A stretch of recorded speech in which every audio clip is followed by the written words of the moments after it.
आज सुबह सुबह असमिया के प्रसिद्ध लेखक नवकांत बरुआ के उपन्यास पितरों के हार पर नज़र गई। दरअसल किताबों के मेरे संग्रह में बहुत सी किताबें ऐसी भी हैं जिसे मैंने पढ़ी नहीं हैं। मैंने ख़रीद लिया बहुत सारे पुस्तक मेलों में, बहुत सारे किताब की दुकानों पर। दरअसल किताब की दुकानों पर या पुस्तक मेले में जाकर मेरी हालत बच्चे जैसी हो जाती है। जैसे एक बच्चा खिलौने के लिए मचल उठता है, मैं भी किताबों की जगह पे जाके बच्चों की तरह मचलने लगता हूँ और ढेर सारी किताबें ख़रीद लेना चाहता हूँ। तो पुस्तक मेले में मैंने ये पितरों के हार, जो साहित्य अकादमी से पुरस्कृत उपन्यास है नवकांत बरुआ का, ये मूलतः असमिया में इसका नाम है काका देवतार हाड़। तो इसको मैंने पढ़ना शुरू किया और समर्पण में नवकांत बरुआ ने एक बहुत अच्छी सी कविता लिखी है, आप भी सुनिए। बुझ चुकी अब पलाश की आग, बुझ चुकी अब पलाश की आग, शाल और सप्तछदी वृक्षों के जंगल में बसता अतीत, बर्मियों के ज़माने का, बैसाखी झंझाओं का, झर गए कितने सारे सपने, झर गए कितने सारे सपने, कौन रखता लेखा जोखा इसका। कलंक कपिली दिजु की छाती में, कलंक कपिली दिजु की छाती में, पितरों के हाड़, बूढ़ी दादी के कलेजे से पनपता बंद लहसुन का फूल। तो ये जो पितरों के हाड़ नवकांत बरुआ की कविता जो समर्पण में उन्होंने इस उपन्यास में लिखी है, बरबस मुझे याद आ गए बांग्ला के अमर रचनाकार स्वर्गीय विभूति भूषण मुखोपाध्याय। मैंने कहा आज तो 30 जुलाई है और आज ही के दिन आदरणीय विभूति बाबू इस दुनिया से गए थे, हम सबको छोड़कर। विभूति बाबू ने मिथिला के जीवन पर, हालांकि वो बांग्ला लेखक थे लेकिन दरभंगा में रहते थे, कठलवाड़ी मोहल्ले में, और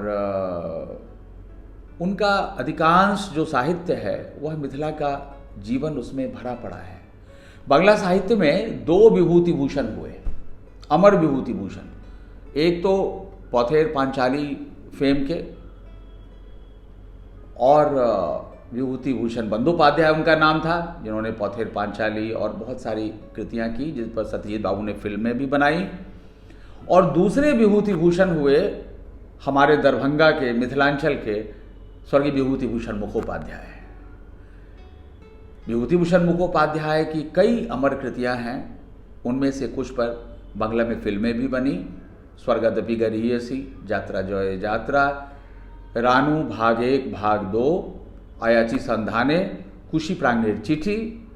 इसमें कुशी प्रांगणेर चिट्ठी का अनुवाद मैथिली भाषा में भी है।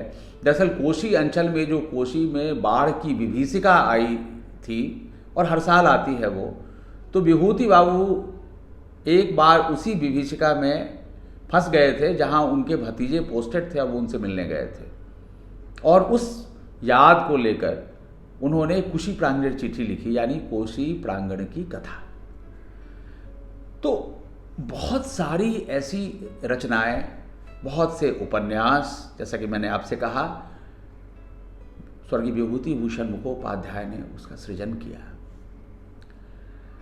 और विभूति बाबू का जन्म मैं बताऊं 24 अक्टूबर 1894 को हुआ था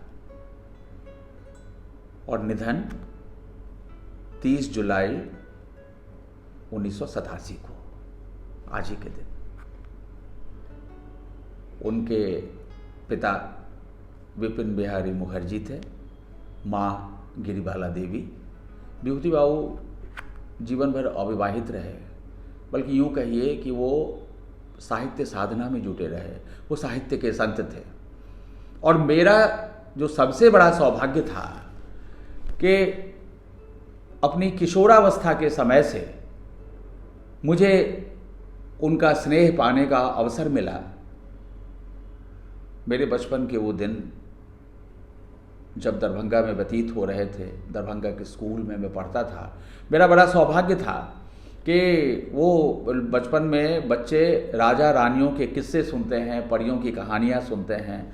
पढ़ी तो नहीं, लेकिन राजा रानी के महलों से भरा हुआ वह नगर दरभंगा, महाराजा दरभंगा का वह राजधानी नगर, जहाँ मेरा बचपन व्यतीत हुआ, तो राजा रानियों के किस्से सुनता हुआ, उनके महलों को निहारता हुआ, नज़दीक जाता हुआ, मौके मौके से अंदर भी जाकर घूमता रहा।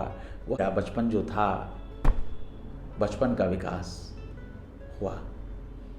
और उन्हीं दिनों में जब कठलवाड़ी मोहल्ले में हम लोग रहते थे और किराए के घर में, तो मैं शामों को जब कभी निकलता था कठलवाड़ी में, हड़ाही पोखर वहाँ पे है, बहुत बड़ा सा पोखरा। बाद में वहाँ लक्ष्मेश्वर सिंह कॉलेज भी खुला पोखरे के ठीक सामने, लेकिन उसके पास ही विभूति बाबू का पुश्तैनी आवास था, खपड़ेल का एक बड़ा सा घर, लता पता उद्यान से भरा हुआ। और शाम को मैं जा गुजरता था वहाँ से, तो खिड़की खुली होती थी और एक रोशनी जल रही होती थी। मैं किशोरावस्था का था और मुझे पता नहीं क्यों मैं ठहर जाता था, क्योंकि वो रोशनी जो खिड़की से निकलती हुई दिखती थी मंत्रमुग्ध करने वाली थी। पता नहीं क्या जादू था उस खुली हुई खिड़की की रोशनी में। मैंने पूछा किसी से कि भाई ये किनका घर है, जो इतने उद्यान, लता पता और एक छोटा सा पुकुर भी था उसके बगल में। तो लोग बताते थे कि इसमें एक बहुत बड़े लेखक रहते हैं, और तब तक मैं किसी लेखक से मिला नहीं था। कहानियाँ पढ़ने का बड़ा शौक था मुझे, खास करके बचपन के उन दिनों में तो बच्चों की जो पत्रिकाएं निकलती थीं वो, या बाल उपन्यास वगैरह पढ़ता था। तो मुझे लगता था कि लेखक कुछ अनयूजुअल किस्म की एक पर्सनालिटी होते हैं, वो नॉर्मल इंसान नहीं होते हैं। मेरे जहन में, मेरे किशोर मन के जहन में एक पता नहीं ये ख्याल कहाँ से ये आ गया था कि लेखक कुछ अलौकिक एक व्यक्तित्व होते हैं जो एक नॉर्मल इंसान की तरह नहीं होते होंगे।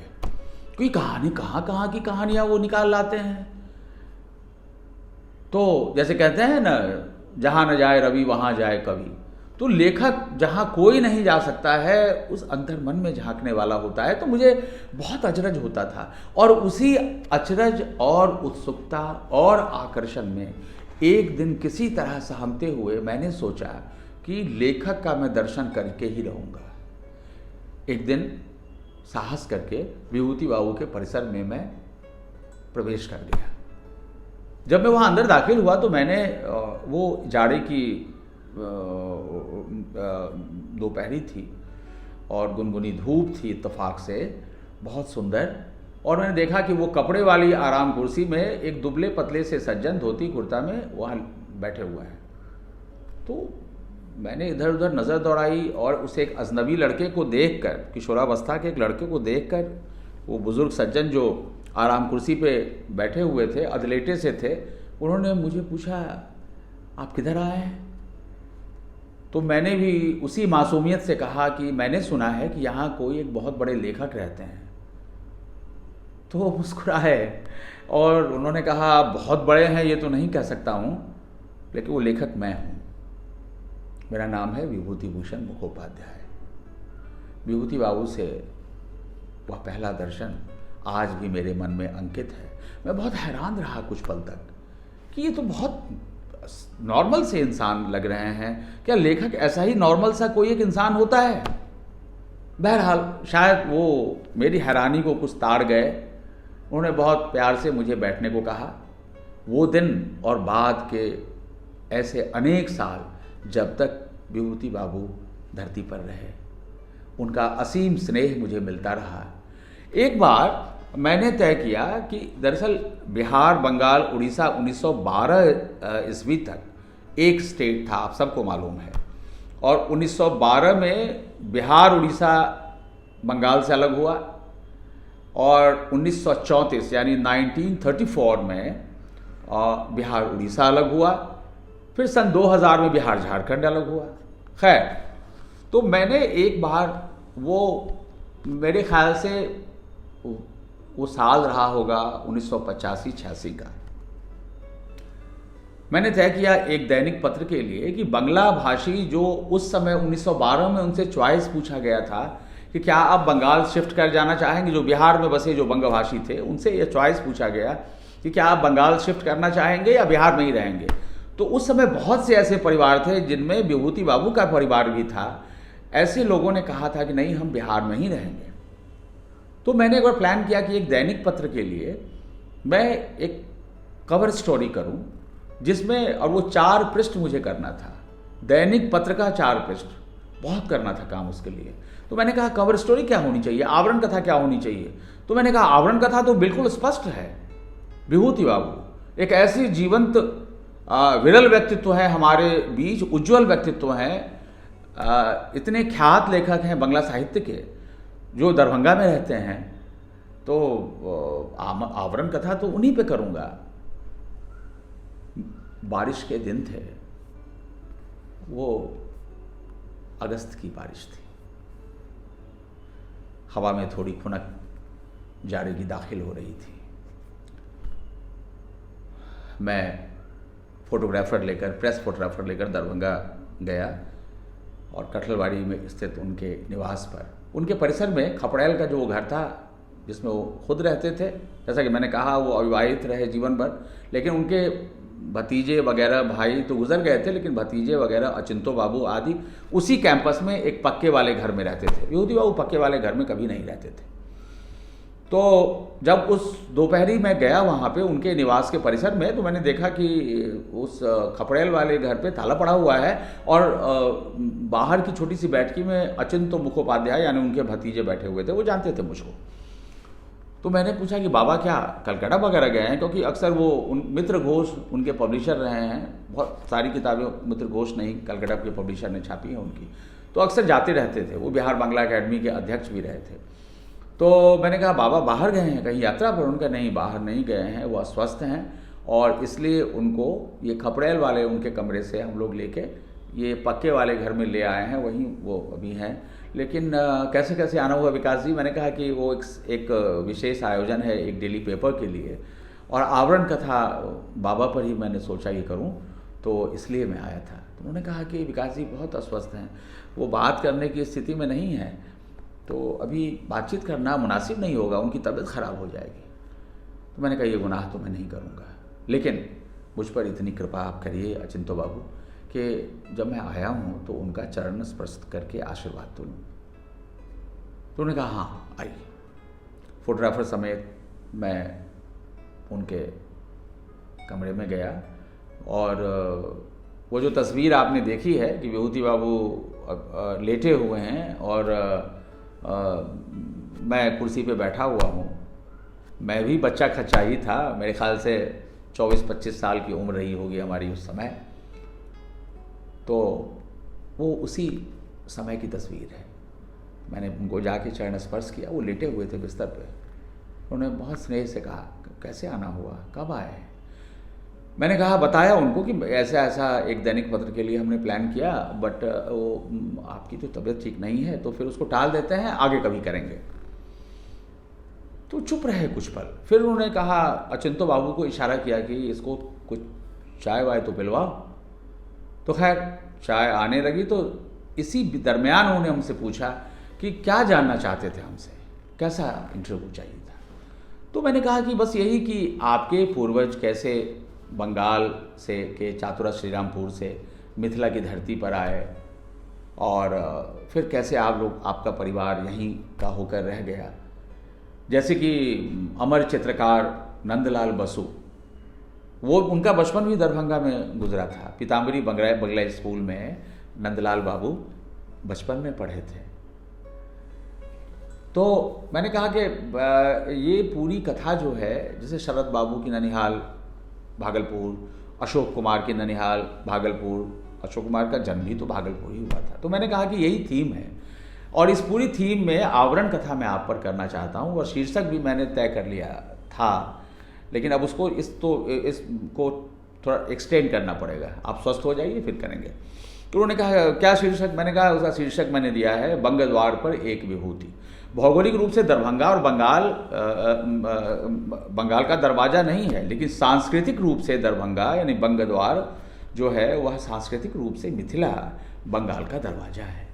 विद्यापति को लेके तो बहुत दिनों तक यह बहस रही कि वो बांग्लाई कवि हैं कि मैथिली के कवि हैं। अंततः यह सिद्ध हुआ और बांग्ला भाषियों ने भी यह माना कि विद्यापति मैथिली के कवि थे। बहरहाल विभूति बाबू ने कहना शुरू किया कि कैसे कैसे उनके पूर्वज चातुरा श्रीरामपुर से राज दरभंगा में आए नौकरी करने के लिए, फिर कैसे लोहट की चीनी मिल में फिर उन लोगों ने नौकरी की। बाद के दिनों में विभूति बाबू भी राज दरभंगा की सेवा में रहे, दरभंगा राज हाई स्कूल के वो प्रिंसिपल भी रहे। फिर महाराजा दरभंगा का जो अखबार पटना से निकलता था, लीडिंग पेपर था बिहार का, मतलब वो बिहार का टाइम्स ऑफ इंडिया कहलाता था, द इंडियन नेशन, और हिंदी में उसका एडिशन था आर्यावर्त। तो विभूति बाबू अरसे तक उसके प्रबंधक रहे। महाराजा दरभंगा के बड़े ट्रस्टेड थे विभूति बाबू। विभूति बाबू धीरे धीरे उन्होंने कहना शुरू किया, और जब उन्होंने कहना शुरू कर दिया तो मुझे लगा कि मुझे टोकना नहीं चाहिए, क्योंकि एक प्रवाह में आ गए हैं। तो मैं चुप रहा और मैंने टेप ऑन कर दिया। मेरा फोटोग्राफर फोटो ले रहा था, तस्वीरें कर रहा था उनके परिवार के जो सदस्य थे, अचिंतो बाबू समेत बाकी सदस्य, घर की जो स्त्रियां, जो मतलब उनके भतीजे की पत्नी, बहू वगैरह, वो सब थोड़े मतलब खिन्न से दिखे कि अस्वस्थ स्थिति में ये बोल रहे हैं, लगातार ज़्यादा बोलेंगे तो बीमार पड़ सकते हैं। लेकिन मैंने भी उन लोगों पे एक असहाय दृष्टि डाली कि हमारे अभिभावक हैं, अब इनको मैं चुप रहने के लिए तो नहीं कह सकता। बहरहाल वो पूरा इंटरव्यू हुआ, वो इंटरव्यू बहुत शानदार तरीके से, वो पूरा अंक बहुत सराहा गया। उस दैनिक पत्र का 4 पृष्ठ का पूरा संयोजन था बिहार में बसे बंगभाषियों के जीवन पर। वह छपा, मैंने विभूति बाबू को डाक से बाकायदे उसकी 5 प्रतियां भेजी। और इसके कई महीने बाद, क्योंकि मैं दरभंगा जब भी जाता था तो विभूति बाबू का दर्शन किए बगैर मैं नहीं लौटता था। यही मेरा एक संकल्प रहता है भागलपुर में भी, कि मैं जब भी वहाँ जाता हूँ तो मैं शरद बाबू की ननिहाल जो मानिक सरकार लेन में है, या फिर अशोक कुमार साहब का जो ननिहाल राजबाटी है जो अब खंडहर में तब्दील हो चुका है, तो मैं इन दोनों जगहों पे वहाँ जाता ही हूँ, उस भूमि को प्रणाम करता हूँ। तो इसी तरह विभूति बाबू जब तक रहे तब तक तो मैं दर्शन करता ही था दरभंगा में उनके कटलबाड़ी स्थित आवास पर जाकर। आज की तारीख में भी जब भी मैं दरभंगा जाता हूँ तो मेरी कोशिश रहती है कि मैं 1 मिनट के लिए भी वहाँ जाकर मैं मिल आऊँ। अभी तो उनके मतलब भतीजे के लड़के शंकर मुखर्जी वहाँ पे रहते हैं, लेकिन बहुत दुख होता है वह देखकर, वहाँ की स्थिति देखकर, कि विभूति बाबू का जो वो खपड़ैल वाला सुंदर लता पता के बीच घिरा हुआ घर था, वहाँ मोटर गैराज बन चुका है। उस कथा पे आने के और विस्तार में जाने के पहले मैं उस इंटरव्यू के प्रसंग को समअप करना चाहता हूँ। तो उस इंटरव्यू के छपने के बाद जब मैंने उनको अखबार भेज दिया और मैं कुछ महीने बाद जब गया दरभंगा तो उनका कमरा खुला हुआ था। अचिंतो बाबू बदस्तूर वहीं मिले अपने छोटे से दालान पे। मैंने पूछा बाबा हैं? उन्होंने कहा हैं बैठे हुए हैं, मिल लीजिए जाकर। मैं बढ़ता विभूति बाबू के कमरे की तरफ कि उन्होंने पीछे से आवाज़ दी, विकास जी 1 मिनट सुन जाइएगा। मैं रुका। उन्होंने कहा उस दिन जानते हैं क्या हुआ जब आप इंटरव्यू लेकर चले गए? मैं तो एक पल के लिए शहर गया, क्योंकि मैंने सोचा अब ये शिकायत करेंगे कि भाई उस दिन आपने इतना उनसे बुलवा दिया कि आपके जाने के बाद उनकी तबीयत बिगड़ गई। यही मैं आशंकित हो गया सोचकर कि शायद यही कंप्लेन करेंगे अचिंतो बाबू। लेकिन उन्होंने जो कथा सुनाई मैं तो हैरान रह गया। उन्होंने कहा जानते हैं आप जब इंटरव्यू लेकर लौट गए तो विभूति बाबू ने कहा अचिंतो औषधि पत्र बंद करे दाओ, अचिंतो दवा औषधि बंद कर दो। एक लेखक की दरअसल औषधि तो है साहित्य चर्चा, जीवन के प्रसंगों की चर्चा। वो लड़का आया, उसने जीवन प्रसंगों की चर्चा की, देर तक उसने साहित्य की चर्चा की। मैं तो अब बहुत अच्छा महसूस कर रहा हूँ, अब मैं दवा नहीं खाऊंगा। अचिंतो बाबू ने कहा कि उसके बाद उन्होंने दवा नहीं ही ली और स्वस्थ होते चले गए। मैंने कहा चिंटू बाबू, ये तो बहुत हैरानी की कहानी आप मुझे बता रहे हैं। बहरहाल मैं जो कह रहा था कि अचिंतो बाबू भी अब दुनिया में नहीं हैं। शंकर मुखर्जी हैं, उस विभूति बाबू के परिवार के वंशज, उनके वंशजों में बहुत से लोग विदेश में भी हैं। विभूति बाबू की स्मृति में दरभंगा में अब कुछ नहीं है। न दरभंगा के लोगों को ही वो याद है कि एक ऐसा महान लेखक भी हमारे शहर में रहता था, और वो बहुत सुंदर जो लता पता से घिरा हुआ छोटे से उपवन के बीच जो वो खपड़ैल का घर था, वहाँ मोटर गैराज हो गया, गाड़ियाँ धुलती हैं वहाँ पे। वो आधा वो जो उसका हिस्सा है वो खपड़े का, वो बिल्कुल ढनमनाया सा है, और आधे हिस्से में गैराज वहाँ बना हुआ है। यह दुर्भाग्य है, यह विडंबना है।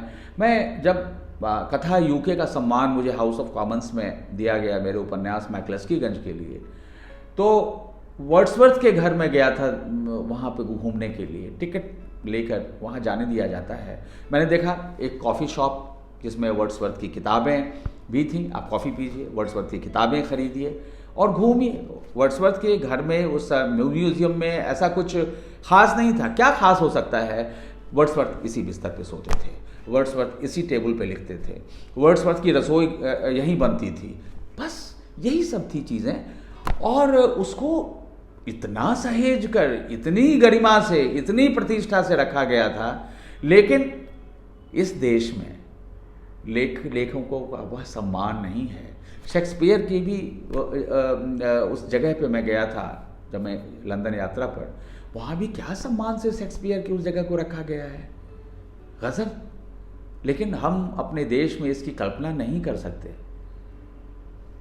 विभूति बाबू हमारे बीच नहीं है, उनका स्मारक तो कहीं नहीं है, और शायद वह बनेगा भी नहीं। लेकिन हमारी स्मृतियों में उनका स्मारक तो है। हमारे रैक्स में जो किताबें हैं वो उनकी स्मृतियों के स्मारक ही तो हैं। इस देश में लेखकों की स्थिति को देखकर वाकई बहुत दुख होता है। इसी बिहार के कवि स्वर्गीय गोपाल सिंह नेपाली, जिनकी बहुत अमर कविता है, मेरा धन है स्वाधीन कलम, राजा बैठा सिंहासन पर है ताजों पर आसीन कलम, मेरा धन है स्वाधीन कलम। राजा के सिंहासन पर, राजा जो बैठा है अपने सिंहासन पर, और जो ताज पहन रखा है राजा ने, उस ताज के ऊपर में कलम की जगह है। लेकिन हम अपने देश में उस कलम को कहाँ रखते हैं? बहुत गहरा अफसोस है। फिर भी हम आज 30 जुलाई को बांग्ला साहित्य के, मिथिला के अभिभावक और बांग्ला साहित्य के अमर रचनाकार स्वर्गीय विभूति भूषण मुखोपाध्याय की स्मृति को हार्दिक नमन करते हैं, प्रणाम करते हैं, और कहते हैं आने वाले युगों युगों तक एक विभूति भूषण आया करें मिथिला की धरती पर, मिथिला की मीठी सी धरती पर। शुक्रिया।